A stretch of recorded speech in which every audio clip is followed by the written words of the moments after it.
Hey, what's going on, folks? It's been a while since I've filmed a video, so I figured, it's a new year. Might as well do an update on stuff as far as what's going on with the garage and everything. Um, the last time I think I filmed a video of the garage, I still had the purple Hellcat, so some stuff has changed. So I'm just gonna run around and show you kind of the method to my madness and what's what. This isn't gonna be too long of a video, uh, but for anyone who follows me on Facebook, I got rid of the purple Hellcat. There's a much longer story as to what happened with that purple Hellcat. It was traded in on this car, but this car was supposed to be a 2022, but Dodge had some issues, we'll call it. And again, I'm glossing over a very long story. It took me 15 months to get this 2023 red-eye wide body. And so that was kind of why this car is here now. But I'm just, like I said, really, this isn't a video about this car, so I'm not gonna do that. It's mostly about, the garage, because I think the last time I showed the garage, I had just gotten the purple Hellcat and it was kind of bare in here. Whereas this is now what I kind of consider to be mostly finished. I got rid of those ugly exposed shelves, and you have proper cabinets and stuff in here now. And I got all my tchotchkes and everything in here. But I'm just start over here. This Mopar flag. And then these are mostly collectibles. So this stuff isn't worth $1 million or anything, but it's more like gee whiz kind of stuff. Like this Mopar collectible here. This is from vintage, I guess if you want to call it that, from the 1980s. It was a used at NASCAR. I don't know what track or if it was ever even used. When I got it, it was still in its plastic wrap, but it's from about 1986, 1987. This flag. Then I've got and this is one of my favorite things in this entire garage. This central vacuum. It's just as powerful as the ones you would get at a car wash. Wet dry vac, love it. But this is my car trophies. The gold one there, that one's actually this Red Eye's first trophy. The other ones are the Hellcat, the purple Hellcat. Actually, I think, which one is it? This green one was the red Corvette's trophy. And all of these are, the reason why I have these here, personal point of pride, all of these are best in show trophies. So I've best in showed with 3 different cars. And that one in the middle is a big trophy as well. That one was for a benefit, all make and model best in show award winner. And that one was the purple Hellcat. Some of you folks, older folks, might remember these. This is I think this is 1978. This is those Avon, this thing here. Wild Country Aftershave. And yeah, if you look at this, it's still full and it still smells like any, young 20-something in the 1970s. that nauseatingly weird aftershave smell. Now I've got some of my old oil cans up here, and these are all, and this is not worth crap, okay? This is a can of Eagle One Never Dull. The only reason I have this is because it's now empty, and I bought this can when I was 16 years old. I'm 47 now, and I got a lot of good years of use out of that. So you just think of all the, the cars, that had their chrome bumpers wiped down and chrome wheels and stuff. It was all coming out of that can. I now have a new can for other things. This is my bike. It's currently for sale. It probably will never sale because it's an extremely expensive bike, and no one, brand new, this thing was like $1,200. No one's gonna pay me $500 or $600, $700, $800, for this thing. It's you can see it, but it's just a little 3-speed, kind of nice little bike. With I'm not a bike guy, so it's mostly a garage decoration. All right, and here's my guitar collection. Generally, when I buy a new car, folks know that I usually get the car a guitar that matches.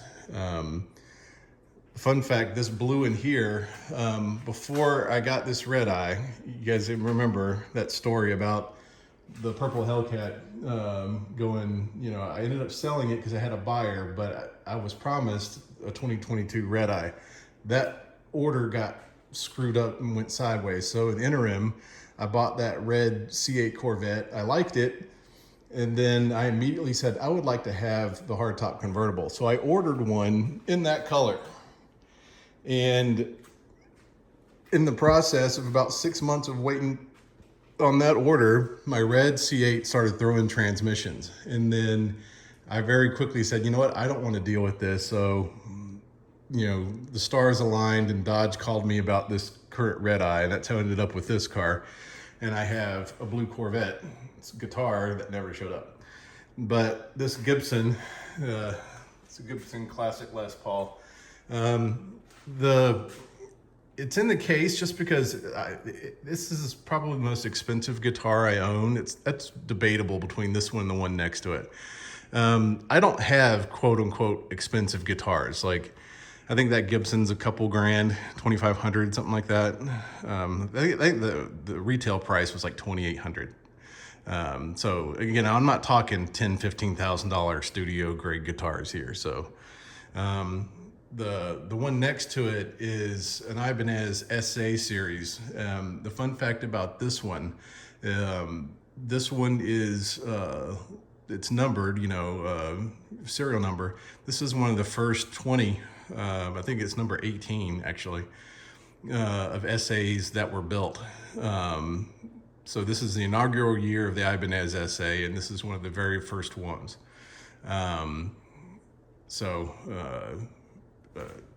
That's why this is special to me, and I've owned it since 98, I think. Maybe it might have actually been 99. I can't remember, to be honest, but this is a 98 model guitar. And I bought it when I was in Colorado Springs when I had just joined the Air Force. Real mother of pearl inlay. It's just a really attractive guitar, and it plays very well. And all these guitars here play. This one, like I said, is a brand new one. I've probably played it 3 times. Nothing real special, just a Fender Strat. And then I got some more stuff over here. And then this guitar here, this Ibanez Stage Star, the blue and silver edition. Again, this is a player. But fun fact, this is the first guitar I ever owned. I got this thing when I was 17 or 18 years old. And then back then, I was big time into Grand Theft Auto Vice City, and I stuck that sticker on there. But that's that. And then this is my, I love playing metal, but I love playing metal on blues guitars. And this is one of them. And again, not a special guitar. This is about a $500 guitar. This is just a Gretsch. It's got great tone, dual humbuckers on it.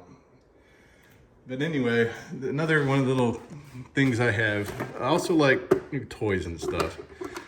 This is a British made toy. It's made by a company called Play Forever. But it's supposed to be done in like a vintage muscle car design. You can see it's got a great stance to it. And then, it rolls super smooth. It's cool. Let's see what else. These signs that are up here, the Lucky Lady one, that one's just something off of the internet, nothing special. But this Gulf sign and that Sunoco sign, those are vintage 1980s things. And this Pennzoil down here is from the 1960s. It's that Bakelite stuff. Let's see. Same over here. This Scatback B logo, this came from eBay, but it came from a Dodge dealership, and this is a vintage 1970 piece. This is, you know, this isn't one that you go to like Hobby Lobby and get. This one is the real deal, 1970s. You know, it's got a patina on it. You know, you can't really see it from the front. It was that dealership kept it in climate controlled storage. The back side is all rusted, but the front side's damn near perfect. This is the El Cheapo promo sticker, or not sticker, but a little poster. Nothing special with that. But we're coming into this is like, out of anything, this is one of the two things in this garage that I like the most. Of course you can't see it, but this is solid iron. It's straight up pig iron. This is a 1920s original Michelin ashtray that I'm using for a key holder.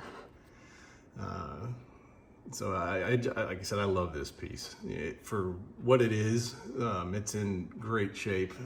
It's for, you know, I'm not gonna have this thing professionally graded, you know, but it appears to have never been repainted. You know, and then I've got, you know, some older, like vintage gas and oil trinkets and stuff up here. And then this piece here, this is, like I said, this one is the tie for coolest stuff I have in here. This is, what you're looking at is an old truck brake rotor. This is actually folk art. It's not an official anything. But what somebody did is they used a brake rotor. And again, if I were to, it's held up by these two screws that are drilled in the studs, because this thing is heavy. Like, it might weigh close to 15, 20 pounds. But they used some kind of, they carved it into solid metal. And like I said, it was, I have no idea who made it. I found it at, you know, actually I bought it off of eBay. But if you get in and really look at it, you can see how this thing is handmade. It's irregular. So it's not something that's like mass produced. And then on the back side, you can see that it's in fact a brake rotor off of an old 1940s era pickup truck. So this thing is, you know, I don't know for sure when it was made, but more than likely it was probably made in the 40s or 50s. Or I take it back, you know, if you look at the style of art, it's probably looks closer to like the 60s. But either way, you know, this thing is at least 50 years old, 60 years old, in that format. And then this is another dealer promo banner up here. Let's see, this is my Marilyn Monroe.